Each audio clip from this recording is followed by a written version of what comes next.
todos ustedes. De verdad, muchas gracias a la sociedad por esta invitación para estar con ustedes y sobre todo por tener la oportunidad de dirigirme a ustedes en esta cátedra o en esta conferencia. José Narro Robles, una persona por la que guardo gran afecto y admiración desde hace muchísimos años.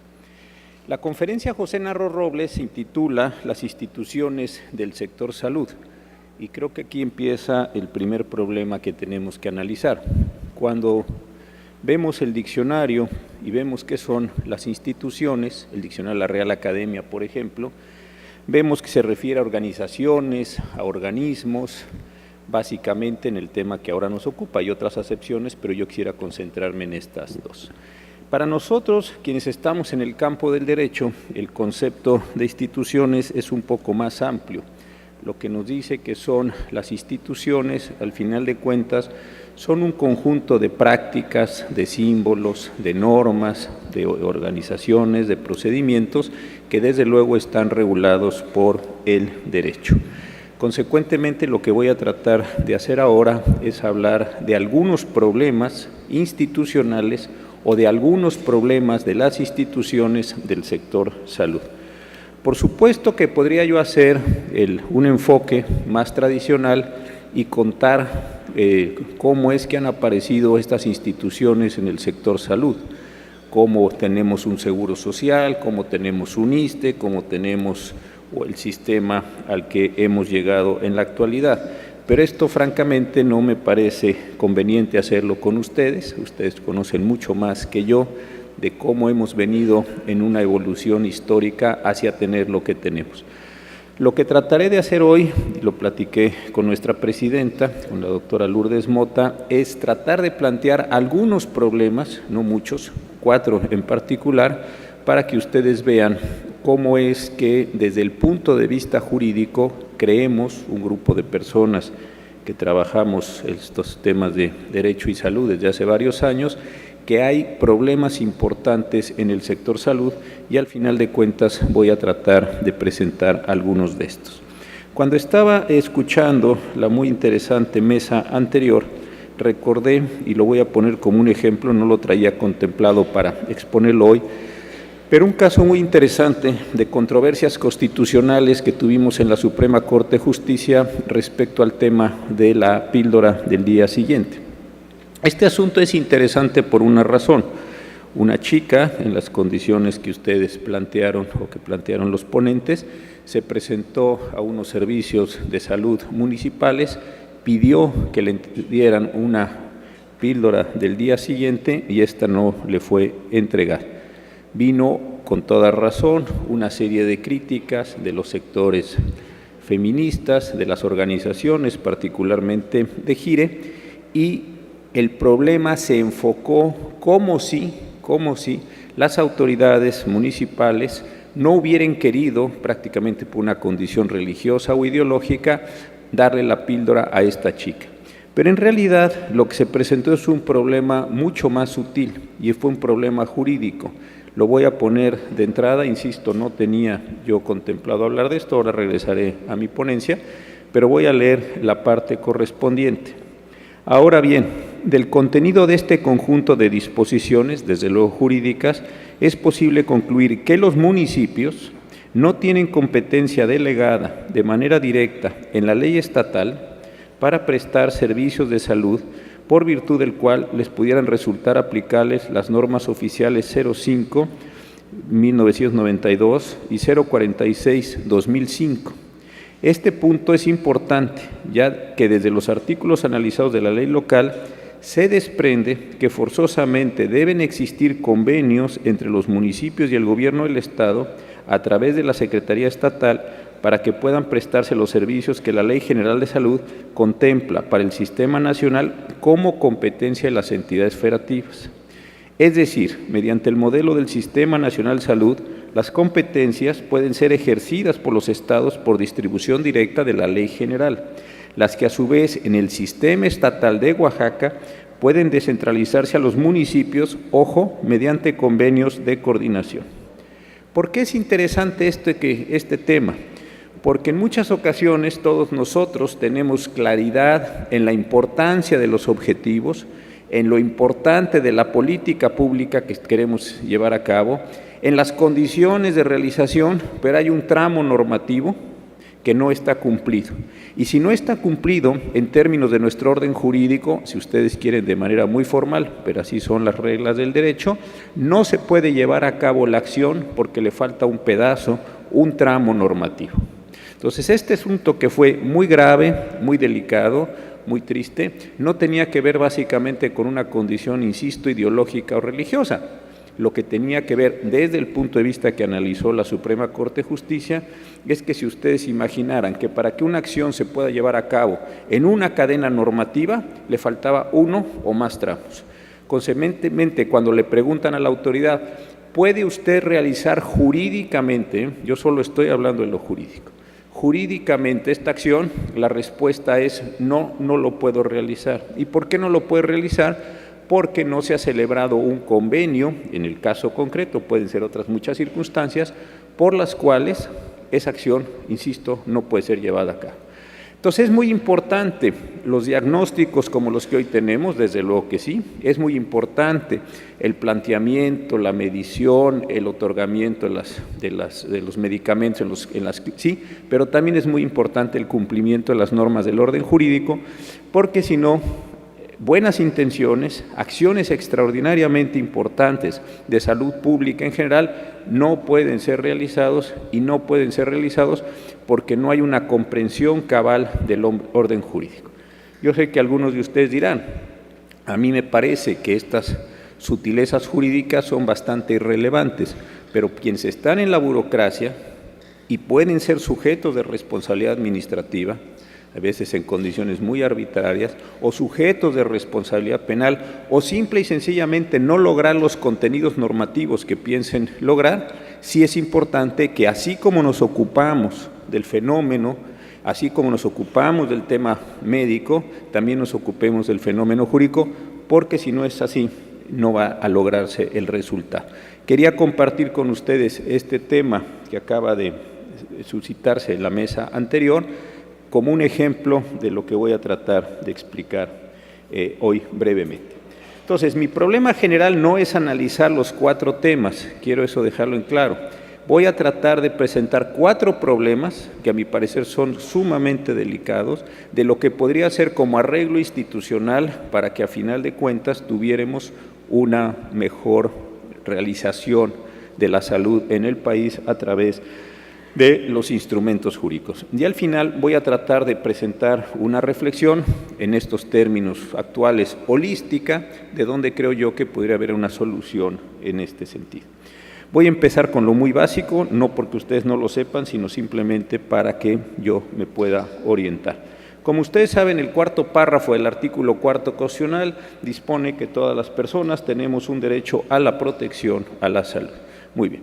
Con ese establecimiento, después se nos dice que la ley definirá las modalidades y las bases para el acceso a los servicios de salud y establecerá la concurrencia de la Federación y las entidades en materia de salubridad general, conforme a lo que dispone la fracción 16 del artículo 73. Entonces, tenemos un derecho a la protección a la salud, tenemos competencias en materia de salubridad general y aquí ya empezamos a tener un pequeño problema. Es lo mismo la salud que la salubridad general. Ustedes seguramente como médicos miran que claro que sí o que claro que no.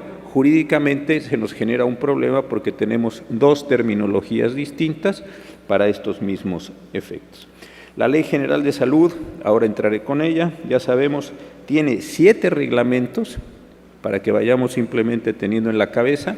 Un artículo constitucional 4º con un derecho a la protección a la salud, un artículo 73, fracción 16, con una competencia para el Congreso de la Unión para establecer concurrencia, una ley general de salud y 7 reglamentos. Entonces, esto ya se va diversificando. Si vemos la Ley General de Salud expedida en el año 84, gracias a la magnífica actuación del maestro Soberón, es de todas las leyes federales en vigor, de todas, la más reformada. tiene 124 reformas. Esto, desde luego, no significa que son 124 artículos, sino 124 decretos, en algunas ocasiones de pocos artículos, en algunas ocasiones de muchísimos artículos, como pasó, por ejemplo, con cuidados paliativos. En la Ley General de Salud de 1984 había nada más 5 órganos regulados en ese ordenamiento. En 2018, tenemos un total de 25 órganos previstos en la legislación. ¿Por qué es importante ver esto? La acción ordinaria de salud, como pasaba con todas las secretarías de Estado, nosotros venimos de un modelo napoleónico, era bastante simple. Un secretario de Estado, 2 subsecretarios, a veces 3, un oficial mayor que llevaba todo el componente administrativo, directores generales y una verticalidad concebida prácticamente en términos militares. Así fue como se pensó en el régimen napoleónico y este fue el modelo que nosotros, Europa continental, América Latina en general, adoptamos a lo largo del siglo XIX. ¿Qué es el problema de tener 25 órganos? Que muchos de esos órganos reclaman para sí autonomía técnica, autonomía de gestión y autonomía presupuestal. Consecuentemente, si el secretario de Salud da una instrucción de realización de estas actividades, ya no pasa solo por 2 o 3 subsecretarios y de ahí baja a los directores generales, sino que se entremezcla con una gran cantidad de órganos que están allí. Comisiones, comités, centros, institutos, insisto, muchos de ellos reclamando para sí la autonomía técnica y gestión que les otorga la legislación y adicionalmente muchos de ellos constituidos por órganos ciudadanos que generan desde luego grandes presiones en este mismo sentido. Además de esta gran cantidad de reformas y de órganos, la legislación se ha ido componiendo en distintos momentos, no solo la ley, sino también sus reglamentos, y uno se encuentra que cuando empieza a analizar esta legislación, me voy a quedar ahora sobre la Ley General de Salud y ahora paso a los reglamentos, uno encuentra desde el punto de vista normativo 4 problemas. En algunos casos hay sobreregulaciones, ahora voy a decir qué son, en otros antinomias, en algunas lagunas jurídicas y en otros dispersiones normativas. Un caso, por ejemplo, de sobreregulación, desde mi punto de vista, lo encontramos en lo que se tiene que ver con la prescripción y el suministro de los estupefacientes, algunos de ellos muy importantes para combatir el dolor en términos de todo el ramo o de cuidados paliativos o simplemente de combate al dolor, donde existe en la Ley General de Salud una determinación muy puntual, una sobreregulación desde mi punto de vista en la materia. En otros casos tenemos problemas de antinomias. Antinomias simplemente son contradicciones normativas que generan dificultades para quienes, como en mi caso, tenemos que resolver litigios o conflictos en lo que se refiere, por ejemplo, a la genética. Ahí, si uno ve lo que hay en la ley con lo que hay en los reglamentos, encuentra uno enormes complejidades. ¿Por qué razón? Porque los verbos son distintos o porque la materialidad a regular también es distinta. Si uno leyera la ley y uno leyera el reglamento, que tiene que ver con esta manipulación genética, como se define en la ley, uno podría incurrir en responsabilidades, porque no quedaría extraordinariamente claro qué es lo que puedo hacer conforme a una legislación o puedo hacer conforme a otra legislación, y esto es un asunto muy importante. Otro caso de lagunas normativas, por ejemplo, lo tenemos desde mi punto de vista en tratamiento integral del dolor, donde no me queda muy claro en términos de la ley si el tratamiento integral es una cosa y los cuidados paliativos son otra o son la misma cosa. Porque dentro del cuidados paliativos hay tratamiento integral del dolor, pero el tratamiento integral del dolor no tiene una autonomía respecto de cuidados paliativos.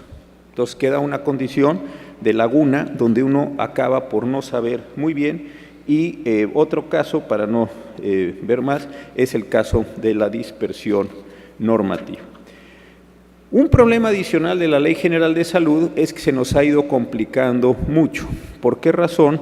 Porque bajo el concepto de salubridad general, con la ampliación de atribuciones, con la ampliación del desarrollo, tampoco queda extraordinariamente claro qué es lo que hace la Federación y qué es lo que tienen que hacer los estados. Y una vez que sabemos qué es lo que tiene que hacer la Federación y los estados, en qué grado de relación se tienen que dar estos elementos por virtud de la concurrencia, lo que ustedes saben está en los artículos 3 y 13 de la Ley General de Salud.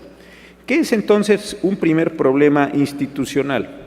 ¿Qué hacemos con una Ley General de Salud inserta en un sistema federal tan complicado como el mexicano, para efectos de generar una eficiencia institucional, si quieren ustedes, entre federación, estados y municipios, donde hay una pluralidad de órganos y hay una dispersión competencial, donde hay 7 reglamentos donde se producen lagunas y antinomias? Este me parece un asunto de la mayor importancia. Me parece que hay que generar una revisión desde lo que hizo el maestro Soberón en el sexenio del presidente Lamadrid de 1984 para acá. La impresión que uno tiene con la Ley General de Salud, y yo creo que es una técnica correcta en términos médicos, no así en términos jurídicos, desde mi punto de vista, es que fueron apareciendo nuevos fenómenos y se fueron incorporando en esa misma legislación.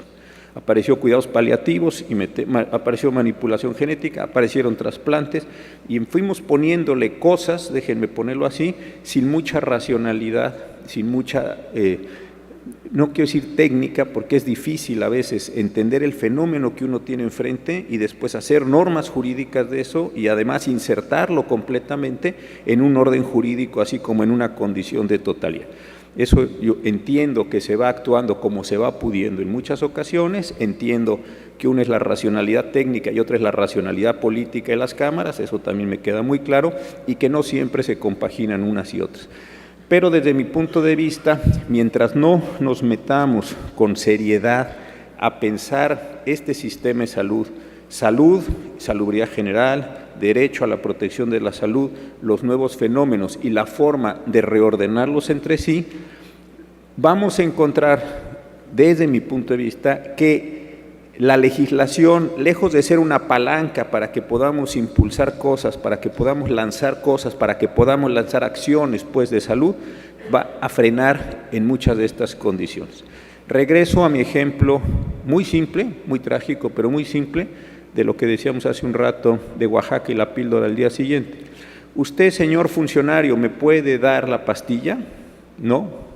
¿No se ha dado usted cuenta que yo estoy en una condición grave? Sí.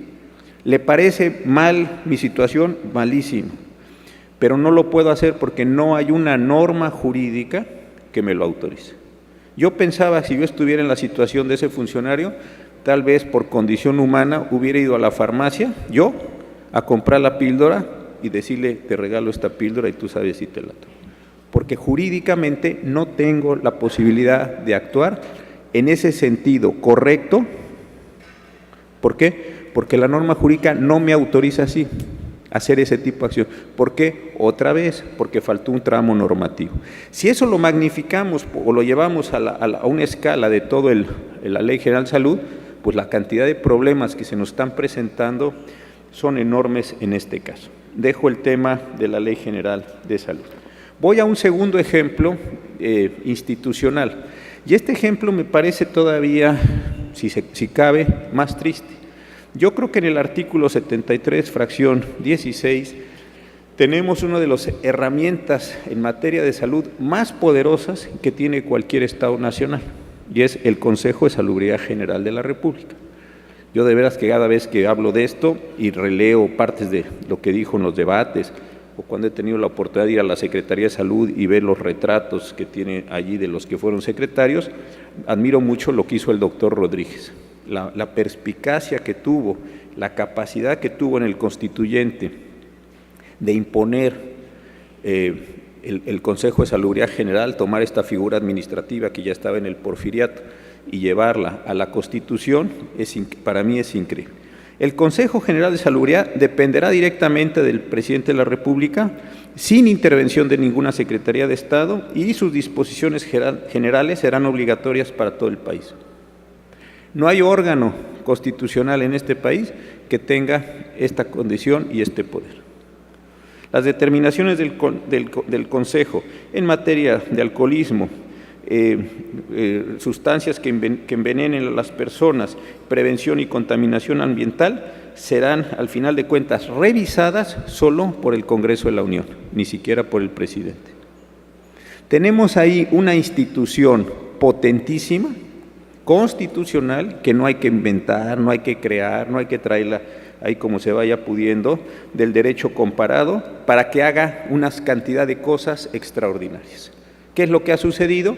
Pues no se ha comprendido desde mi punto de vista la condición del Consejo de Salubridad General, se le pone en una disminución a pesar de no depender de la Secretaría de Salud y se le asignan, como dice el artículo 9 de su reglamento, una serie de medidas, desde mi punto, menores, porque se les tiene prácticamente como un órgano consultivo y no como un órgano ejecutivo. Aprobar los acuerdos y disposiciones en materia de salubridad, elaborar junto con la Secretaría de Salud el cuadro básico de alimentos, elaborar y difundir el catálogo de genéricos, rendir opiniones, participar, analizar y así sucesivamente. Nosotros en el derecho nos guiamos por algo que es muy importante, que son los verbos. Cuando ustedes vean una legislación, sobre todo donde se hacen los listados competenciales, fíjense en qué palabra es la que inicia la oración. Si empiezan ustedes con consultar, recomendar, señalar, se darán cuenta muy pronto que es un órgano bastante endeble. Si empiezan ustedes a encontrar expresiones como ejecutar, etcétera, entonces se darán cuenta que es un órgano bastante poderoso.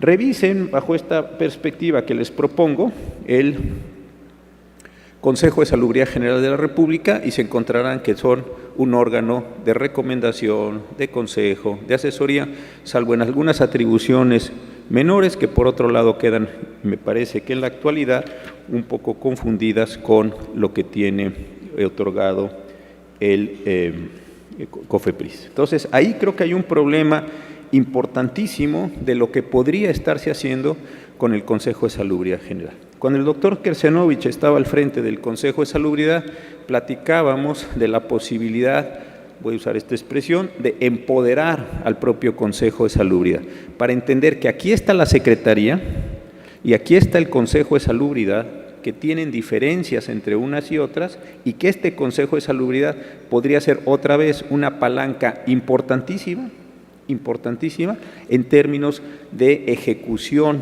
de acciones por la posición constitucional que tiene. Entonces, recapitulo hasta aquí. La Ley General de Salud tiene un problema enorme porque, insisto, la concepción de sistema federal de la cual partió yo creo que no prevalece más, uno. Dos, la cantidad de reformas que se le han ido haciendo también me parece que tiene un grado de desorden. Tres, la cantidad de órganos que se han ido poniendo también es desordenada y no hay una relación entre la ley general y sus reglamentos. Ese es un problema, digamos, de acumulación de cosas bajo o en ausencia de una idea general. El Consejo de Salubridad es otro problema completamente diferente. ¿Por qué razón? Porque es un caso, a mi parecer, de un desperdicio institucional pavoroso. Algo que podría ser muchísimo más importante, muchísimo más potente en estas materias, lo estamos teniendo en una condición subordinada y como órgano consultivo. El tercer problema que quiero tratar en relación con la institucionalidad es el de las normas oficiales mexicanas. Si yo en este momento hiciera una encuesta, así, con una metodología apresurada, y yo les dijera a ustedes, como personas tan destacadas del sector salud, ¿qué son las normas oficiales? Yo estoy seguro que la mayoría me diría que son o inútiles, o malas, o una gran cantidad de cosas me dirían sobre las normas oficiales. ¿Por qué razón? Porque ustedes las ven como meras cargas o como meras afectaciones en este sentido. Cuando el doctor Graue inició su presidencia en la Academia Nacional de Medicina, le propuse, y él muy gentilmente aceptó, que la Academia se diera la tarea de revisar las normas oficiales en salud. Me nombró presidente de un pequeño comité y trabajamos en 2 normas oficiales. Ahora voy a decir cuáles y con quién las trabajamos. ¿Por qué resultó esto muy importante? porque nos hemos ido dando cuenta que la Suprema Corte de Justicia, donde yo estoy en la primera sala, llevo asuntos civiles y asuntos penales, hemos estado condenando a médicos, a hospitales y a agentes públicos por el hecho de que no cumplen con la norma oficial mexicana. Tuvimos un caso de cirugía bariátrica muy importante, una persona no quedó bien, después de la cirugía demandó al médico, el médico dijo: es que yo no seguí la norma oficial porque la norma oficial es malísima, dice unas cosas que son imposibles de realizar, y el problema es que al ser obligatorias las normas oficiales, condenamos al médico a un conjunto de reparaciones por no haber seguido la norma oficial, que desde luego, en opinión de él y de otros médicos, era una mala norma oficial. Entonces aquí se presenta una situación paradójica. Yo me desocupo o me desentiendo mejor de las normas oficiales porque son malísimas, pero a mí me van a condenar conforme a las normas oficiales. ¿Cómo resolvemos la paradoja? Pues yo creo que haciendo buenas normas oficiales. Tuvimos dos experiencias. En un caso fue la norma que se refería a diabetes y a obesidad. Nosotros, un grupo de personas ahí, trabajamos y la academia nos designó en la de obesidad al doctor Aguilar del Instituto Nacional de Nutrición para que él, con su gran capacidad y sus conocimientos, guiara, digamos, todo el aspecto médico. Y nosotros le fuimos dando los insumos y la asesoría técnica para que pudiera llegar eso a buen puerto. Después tuvimos otra de cáncer de próstata, en la que el doctor Gabilondo fue designado por la propia academia para que entre nosotros, ese mismo cuerpo de compañeros, ahí estaba Lourdes y varios otros abogados, con la asesoría o el apoyo del doctor Gabilondo, pudiéramos llegar a tener una buena norma oficial. ¿Por qué señalo esto? Porque creo que de una de las partes más, voy a usar esta expresión con cuidado, desinstitucionalizadas del sector salud son las normas oficiales. Hay muchas, algunas no tienen ningún sentido, ahora voy a decir cuántas, hay otras que se refieren a procedimientos médicos que ustedes mismos los consideran inadecuadísimos, que les parecen muy malas en este sentido. Hay otras obsoletas, en fin, hay un desorden, voy a llamarlo así, de todo el tema de las normas oficiales mexicanas. A mí me parece que uno de los aspectos más importantes para institucionalizar el sector salud, en el tema que hoy nos convoca, es sentarse con cuidado, hacer un levantamiento de todas las normas oficiales que desde luego tengan que ver con salud, hay en todas las materias, ver cuáles deben quedarse, cuáles no deben quedarse, y de las que deben quedarse, cómo deben ser corregidas, cómo deben ser restablecidas, cómo deben ser reelaboradas. Si la idea de la norma oficial mexicana en la Ley de Metrología y Normalización es estandarizar las prácticas de medicina, de enfermería, etcétera, pues entonces estandaricémoslas con las mejores calidades posibles para que sea un elemento de acción que esté protegido por el orden jurídico. Sabiendo que si yo hago lo que dice la norma oficial mexicana, tengo muy pocas probabilidades, de luego, de incurrir en responsabilidad, pero también sé que tengo un alto nivel de acierto en lo que voy a realizar respecto de los pacientes o lo que sea. Entonces, creo que aquí sí vale la pena repensar el sistema de las normas oficiales. No creo que esto se vaya a derogar, sino que va a permanecer ahí. Y este tercer ejemplo, que tiene que ver con las instituciones, es el de cómo construir un tejido normativo que a todo el sector salud le eleve sus condiciones de relación de las prácticas, cada quien en su ámbito, y en segundo lugar genera una red institucional más importante. Entonces aquí también me parece que hay un asunto central.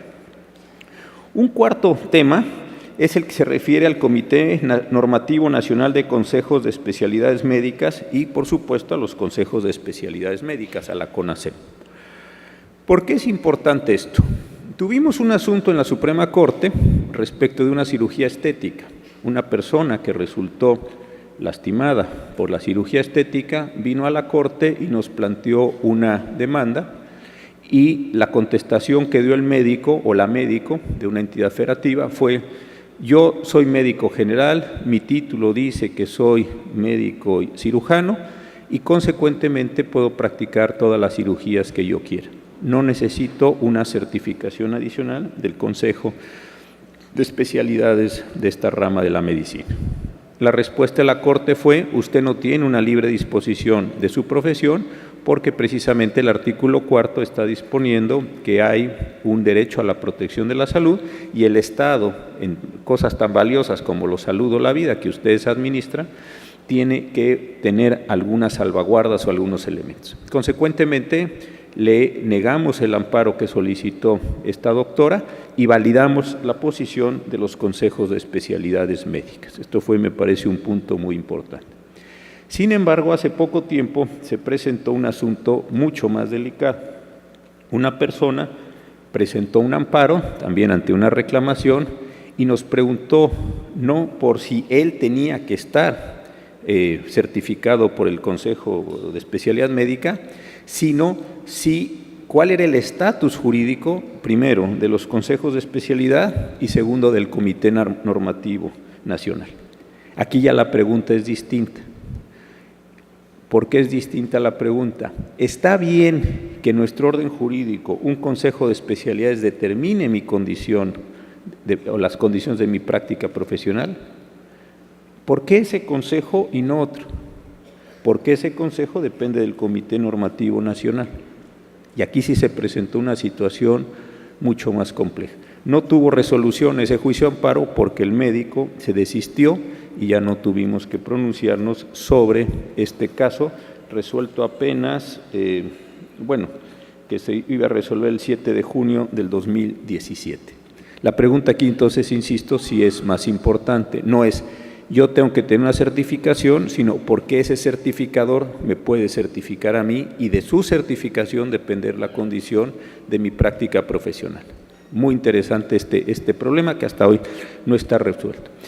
Yo creo que lo que se ha hecho con el doctor Wolper y ahora con su sucesor el doctor Onofre en los consejos de especialidad y en el Comité Normativo Nacional ha sido enormemente importante, pero me parece que tenemos que pensar cómo se va a construir una institucionalidad del Consejo y del Comité Nacional para efectos de darle una ordenación mejor a la medicina. A ninguno de nosotros nos escapa que está habiendo una proliferación enorme de escuelas profesionales en el país por la forma tan alegre y tan irresponsable en la que se otorgan los reboes. En Derecho estamos arriba, más de 2,000 escuelas, no sé cuántos tenga Cancún, pero estoy seguro que debe ser bastantes, unas buenas, otras regulares y unas de plano pésimas. Sé que en medicina ha empezado a acontecer esto. Y siempre se decía, bueno, es que en Derecho con un garage, 2 profesores y eso se admita porque los abogados ya saben que vivimos del verbo. Pero en el caso de ustedes había una cierta prevención porque se decía, tiene que haber laboratorios y una serie de cosas. Yo, por lo que he podido aprender, se está moviendo enormemente la apertura de escuelas en condiciones terribles.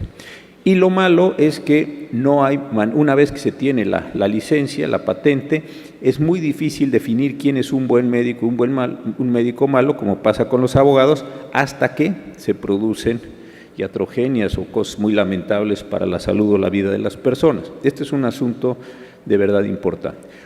Me parece que una forma de reinstitucionalizar o de institucionalizar, si ustedes quieren, la salud, es también ocuparnos de cuál es el estatus jurídico potenciado del Comité Normativo Nacional y de los consejos de especialidad, para que efectivamente se vuelvan un filtro de ordenación de estas prácticas médicas en este caso. Lo que he querido hacer de manera breve, para no extenderme en el tiempo, es simplemente presentarles a ustedes 4 problemas de instituciones o de institucionalización o de falta de instituciones o de institucionalización en el sector salud mexicano.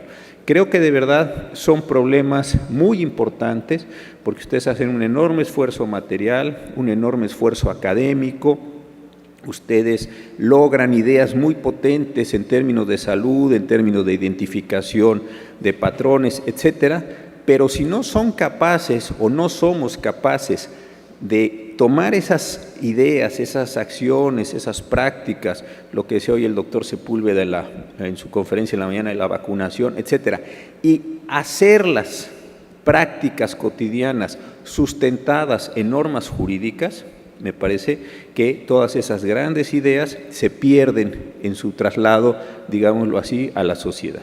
Podemos tener mediciones buenísimas, podemos detectar fenómenos importantísimos, etcétera, etcétera, etcétera. Pero si no sabemos cómo movemos a la población, sea la población beneficiaria o sea la población médica en general o las enfermeras en general, para que actúen o puedan actuar en una determinada dirección, me parece que todas esas acciones siguen teniendo una realización académica, a lo mejor una realización modesta, pero no logran generalizarse hacia la sociedad.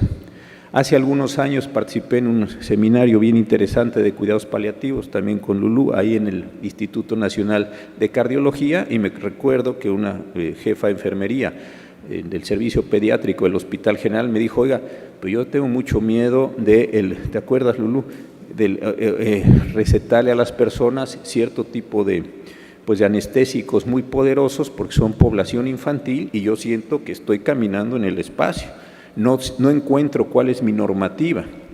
Y la mujer, una señora lindísima, y me conmovió mucho, se veía una mujer muy entera, muy fuerte, me decía, yo no sé si puedo, humanamente sé que lo puedo hacer, médicamente sé que lo puedo hacer, pero jurídicamente yo no sé si puedo a este chiquito, para disminuir el dolor de su cáncer, estarle inyectando qué y cómo. O sea, estaba la mujer, fue una conversión muy importante en este sentido. Lo que quiero decir con este segundo ejemplo, además del de Oaxaca, es si no generamos esas redes normativas, pues realmente ni se logran los efectos, ni quedan ustedes en una condición de decir, yo actué conforme a derecho y mi condición jurídica está salvaguardada. Antes de entrar a la conclusión, les quisiera decir algo, ya lo he comentado en otras mesas aquí, en la de Puerto Vallarta hace 2 años. Cuando yo llegué a la Corte hace 15 años, casi no teníamos asuntos médicos en la sala. Siempre digo lo mismo, pero no por eso voy a dejar de decirlo. Hoy, cada miércoles que se ven los asuntos de sala, esos ustedes no los pueden ver en el canal judicial, son otro tipo de sesiones, resolvemos 2 o 3 casos de salud. Algunos tienen que ver con responsabilidad directa de médicos, la relación médicos-residentes, la condición del servicio social, la situación de responsabilidades penales o administrativas o civiles, en fin, o las relaciones entre médicos, hospitales, seguros, etcétera, etcétera. Entonces, hay un momento particularmente complicado, no porque haya una determinación de estar en contra de la profesión, sino porque, como pasa periódicamente en el derecho y en el mundo, se está abriendo todo, voy a decirlo así, un nuevo nicho de negocios, un nuevo nicho de actividad profesional para los abogados. Entonces podemos estar transitando hacia buenas o hacia malas regulaciones. Creo que si el sector salud no se ocupa él mismo de la generación de las normas con las cuales se va a querer regular o con las cuales va a ser regulado y simplemente eso lo deja como que es un problema de segunda importancia, bajo la consideración que ustedes quieran, creo que se pueden encontrar con sorpresas muy desagradables porque otros van a legislar, desde luego, ustedes no son diputados ni senadores, ni yo tampoco, pero van a legislar sin la adecuada asesoría material para estas cosas. Yo siempre creo que nos debemos tomar muy en serio este tema y en una profesión a la que yo admiro tanto y que si no hubiera sido abogado me gustaría estar sentado ahí como médico, siempre digo también lo mismo por la influencia del doctor Rulli y del doctor Kersenovich, me gustaría haber sido médico, no haber sido abogado, pero creo que sí es de la mayor importancia que ustedes construyan todos estos tipos de cuestiones. Y voy a terminar con lo siguiente. En el mes de septiembre publiqué un artículo en la revista Nexos, que le denominé, el nombre está un poco chocante, ahora lo explico, se llama Nomósfera. ¿Por qué este tema en Nomósfera? Con el doctor Sarucán, con el doctor Molina, con la doctora Carabias, yo he tenido la oportunidad de acercarme a algunos temas del medio ambiente. Y la verdad es que me parece que cuando las personas empezaron a pensar en una biosfera, en un medio ambiente, empezaron a utilizar un lenguaje diferenciado, generaron una condición muy poderosa de participación y de acción social.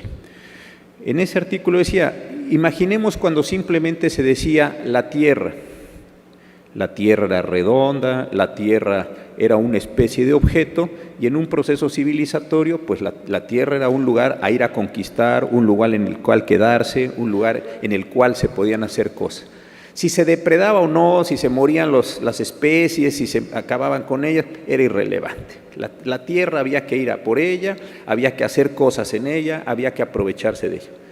¿Cómo surgió este cambio? Cuando se empezó a pensar en una idea distinta y se construyó un lenguaje distinto. Hay una biosfera, la esfera de la vida. Hay una atmósfera, ya sabemos, una estratosfera, hay muchas esferas. Pero cuando se dijo, oigan, ¿y qué hacemos con la biosfera? ¿Qué quiere decir la biosfera? La esfera de la vida, ahí donde estamos nosotros. ¿Y qué tiene que ver? Bueno, si seguimos emitiendo gases a esta velocidad, vamos a producir. Si seguimos emitiendo cierto tipo de aerosoles, vamos a ser más grande el agujero azul. Si seguimos haciendo cosas, creo que en la idea misma hubo un proceso de recuperación general de decir, ya no es un lugar a conquistar, ya no es un lugar en el que podemos hacer lo que se nos pega la gana, si tenemos que hacer algo distinto con él. En el derecho pasa un poco lo mismo. Si ustedes piensan el derecho como un sistema de normas, con un orden normativo, etcétera, etcétera, pues es un espacio también en el que cada quien le puede poner la norma que quiera, el órgano que quiera, al titular que quiera, porque al final es tan grande el orden jurídico no se alcanza a ver, que prácticamente uno supone que tiene una resiliencia absoluta. Sin embargo, ¿qué pasa si uno empieza a pensar en una nomósfera, en una esfera del nomos? Esta es la propuesta final y ahorita llego a la conclusión. Si uno dice el orden jurídico no es algo al que uno le puede aventar la primera tontería que le pase enfrente, por mayoritaria que sea democrática o administrativamente. Al orden jurídico no le podemos seguir poniendo tantos órganos como se nos parezca, tantas normas como creamos, tantas normas con una bajísima calidad técnica desde el punto de vista jurídico o desde el punto de vista de la actividad que va a ser a regular. Si queremos que el orden jurídico nos produzca servicios, tenemos que cuidar al orden jurídico y hacer cosas buenas, inteligentes con el propio orden jurídico. Una ley de A, una ley de B, una ley de C, el reglamento mal hecho, etcétera. Al final de cuentas se lastiman muchas vidas con el derecho, como se lastiman muchas vidas con la mala medicina. Definir que una persona pierde la patria potestad de sus hijos por X o por Y, o que es delito esta conducta, o que no es delito, o que esto va a la cárcel, o que esto no va a la cárcel, son cosas muy, muy serias en el orden jurídico. Pienso que si incorporamos la idea de la nomósfera y le damos por efecto de la conferencia de hoy, una particularidad en términos de salud y como estamos hoy, me parece que podemos recuperar mucho. Creo que la profesión médica, la profesión de las enfermeras, de los doctores, etcétera, etcétera, etcétera, tiene que ocuparse de esa porción del orden jurídico, la porción de su nomósfera. ¿Por qué? Porque es con ella con la que está trabajando todos los días. Descuidarla es tanto como simplemente decir que otro la haga, que otro piense, que otro defina los tratamientos. Oiga, pero es que el que lo definió es un médico malísimo. Pues ¿para qué lo dejaron que actuara en la construcción de las normas? Oiga, es que los que están ahí se están imponiendo los intereses de las farmacéuticas. Pues ¿por qué no fueron ustedes y en las discusiones compensaron esos intereses? Es que se está proponiendo unos tipos de análisis o de diagnósticos con una técnica que andaba vigente cuando Pasteur andaba inventando cosas. Pues ¿para qué dejaron que esos señores tan maletas fueran a hacer ese tipo de prácticas y ese tipo de condiciones? ¿Por qué mejor no se ocupan ustedes a través de esta sociedad, a través de la Academia de Medicina, de la de Cirugía, de la de Pediatría, del Comité Nacional y generan una recomposición o una adecuación del orden jurídico? En eso les va a ustedes una tranquilidad jurídica, uno, que ya es de por sí complicada, y dos, la posibilidad de que logren realizar las acciones médicas que tanto trabajo les han costado y que pueden ser en beneficio de todos nosotros. Muchísimas gracias.